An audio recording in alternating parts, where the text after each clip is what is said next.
When Nathaniel Lee Cromwell was writing his senior thesis, he wrote an impassioned opinion on the rising cost of health care and the effects that it has on society. He wrote eloquently about the need for low-cost, high-quality care. He went on to describe how the cost of medications were out of reach and how chronic illness was weighing down the healthcare industry. Long wait times for specialists, overworked doctors, emergency rooms filled with those who couldn't afford preventative care. He was admired for his honesty and his intelligence. He was a star student whom everyone knew had the world in the palm of his hands. After Nathaniel graduated from the university, he accepted a job with one of the world's largest pharmaceutical companies. He was so dedicated to his job and interested in learning all there was to know about the new and exciting medications being produced that he was asked to give speeches at the pharmaceutical conventions where he would woo doctors into seeing the miracles that the drug companies could perform. And eventually, Nathaniel Lee Cromwell forgot about being passionate in regards to the high cost of medications and the lack of access to medical care. He lost sight of preventative care and grew into believing that if people wouldn't prevent their diseases, that he should provide the best pharmaceuticals available for a cost. The best way to do this was to ply doctors with samples so that they might start a patient on the medication, and then they would do that for a year until the samples ran out. Then the patients had a choice. Remembering how badly they felt before the miracle pill, they might scrape up what it took to pay to feel good again. It's a very simple plan, and all drug dealers use it. And he excelled so much that eventually Nathaniel was asked to become a lobbyist for the pharmaceutical companies, and so he did.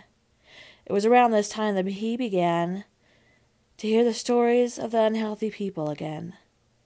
The people with a chronic illness, the people with a terminal illness, who couldn't get access to the drugs his company had made. And with this new revelation, Nathaniel went on to become a politician, and he excelled. When Nathaniel Lee Cromwell was 59 years old, he ran for President of the United States. His ideas were new and different. He promised that he had a new idea that had never been used, and it would see a decrease in healthcare costs by millions of dollars, perhaps even billions. And he excelled. His new plan would be to enforce sanction on those citizens that weighed most heavily on the healthcare system, those with type 2 diabetes, liver disease brought on by alcoholism or drug abuse, heart disease caused by drug or alcohol, and a multitude of chronic conditions that the health department deemed to be self-inflicted.